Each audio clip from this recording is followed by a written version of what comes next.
Do you think the World Cup should bring anything besides football to that nation? I think all peoples in all spheres of society engage with society, and on some level, there is a responsibility to act in a way that is in good faith, but in a way as well that is not a betrayal of the greater human society. But to put this on football's shoulders is a lot, except for the fact that football drew this to themselves. Yep. Sure. Because the question of what is the criteria to host a World Cup, I actually was reading an article about this. You don't know. It is not known. With regards to these are the things that you need to hit. This is the question that was asked of the Newcastle coach with regards to him working for the Saudi owners, whereas there is the human rights violations around that country, and that club now is owned by the country, essentially. And his response, because that's a tough position to be in, his response is you can't be cavalier and say, no, that is not true. Because your response saying that would be disingenuous. And what he went with is pointing out that there is the owner's checklist, if I put it that way, where you must meet certain criteria in order to be granted ownership of a football club in the Premier League. And what he's going with is the bare facts, that since they have been granted ownership, that means they met that. And he says that I trust that criteria.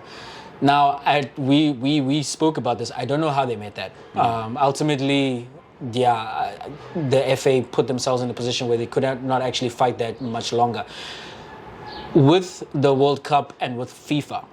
So, my idea, rather, is that FIFA they want to spread the game. That is their ethos, right? And you want to go to places where you've not gone with the World Cup, or places where football has not quite exploded as in your more traditional and power bases like Europe, like South America, which is why you had the World Cup in the USA, because you're trying to grow it in that part, because the biggest market in the world where it's not the most popular sport. This is why you took it to Korea and Japan, because we'd not been to Asia, we'd not been to the Far East. This is why you took it to Africa for the first time in South Africa in 2010, where if I'm looking at Korea, Japan, and I'm looking at South Africa, even the USA, where at youth level it's the most played sport, Korea, Japan, they are crazy about the game. And it's only grown since then. When you see Heung-min Son as one of the best players in the world, you can associate him and the game and his nation with the game. And you see why we're there. You see the potential for that. Even in Africa, it's the most popular sport, and what we've been left with since we are recording from South Africa with the stadiums are still in use. They're not packed all the time, but they are still in use very much for football. Whereas when you think about Qatar, they did not have these stadiums at all. And when they leave, when the World Cup leaves, these stadiums are not going to be in use the way that you see them in use in other countries. And so, yes, you want to grow the game, but when you consider Qatar, is this the place where you want to take the World Cup? Never mind the fact that we're playing the World Cup in November.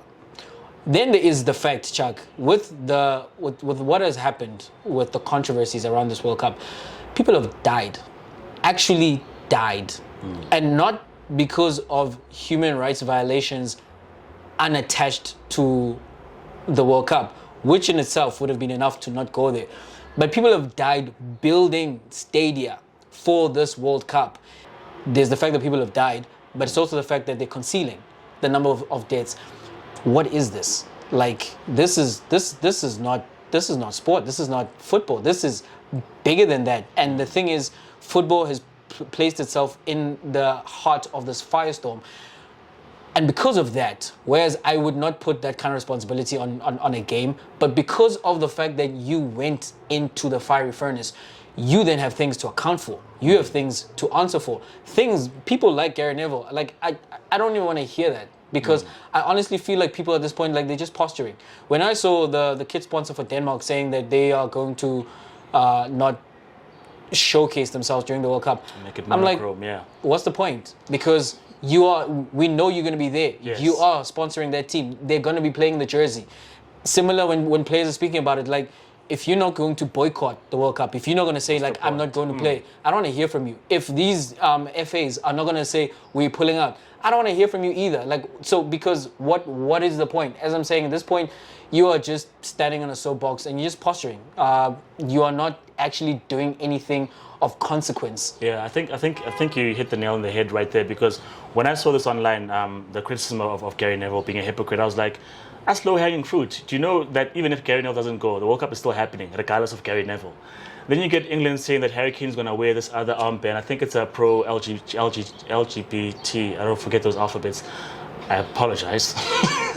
A pro-armband. I was like, but you guys are going to the World Cup anyway. And they're like, regardless of the fines that FIFA will impose on England, they're going to put that armband on anyways. Like, so is this your stand, the armband? Nothing else. This is your stand. But the planes are filled with fuel. You're flying over there. The kit man has arranged everything. Your press people are there. But you're going to put on the armband. Is this what you're telling us? You know? And so it's almost like a prick, or rather a knife in a gunfight. You guys, this is all you're saying. This is all you're doing. When you could have done much more. I don't know if it saddens me, but it confuses me to go through so much trouble to bring the World Cup mid-season, with the hot temperatures, in a country that doesn't really, and I know the idea is to grow the sports. I mean, they even have a temporary stadium, meaning as soon as the World Cup ends, and it's built using shipping containers, because it's at the end of the thing is. One of the positives maybe you can add is the fact that of those big stadiums that have been built, Jay, but I see some of them which are maybe 50,000 plus seaters. They'll take maybe 10 to 20,000 of those seats and donate them to other areas of the world, maybe particularly South America and Africa, to aid with their stadiums in terms of capacity and growing their infrastructure. Apart from that, other than Imali. So the World Cup is in Qatar because Qatar can lose that money and not feel it. They don't need the World Cup to do anything for them except to clean the image. So football should not be there, but we are there now, and we're also going to be watching the World Cup, and we're also going to be talking about it. It's unfortunate, and that's the other thing that FIFA knows, and everyone in football knows, that we're not going to turn away from the game, because we love the game, and we follow it to wherever it goes, maybe even to the detriment of actual human lives. The World Cup should not be in Qatar, but it's too late to say that now. It is there, and everything else, in everything that anyone says right now in the form of protest, for me, it's falling on deaf ears on my end, because there was time. There was time to pull out of this. At the very beginning, at the moment where these things started coming to light, there was time, and that was ignored, because those who stand to benefit know exactly how they're going to benefit, and they've shaken hands on that, and it's going to go ahead. So, Jay, in terms of cleaning up their image, do you think after the World Cup, people will then say, oh, the Saudis, or the Qatari nations, those are good people? Because that is the idea. If you look at the Live Golf Tournament, it looks like they're pumping money into that golf tournament, trying to get people and the famous names in there associated with the brands, so that people watch that and then say, oh, the Saudis, they're not that bad. You look at the Newcastle move, you look at all the other oil-rich nations and how they conduct themselves, or how they are led as a country, which is very different from the West, or rather the ideals of the West. Do you then think, after the influence, or rather the impact of the FIFA World Cup, we'll then look at Qatar differently? I think we're going to forget. Because the World Cup only is a month, and they're going to move away from there, and there will be no reason to have our eyes on Qatar, unless, even if like the local league booms, it's gonna be local still, them, So it's and I think actually at this point FIFA are counting on the fact that when we move away, to move on.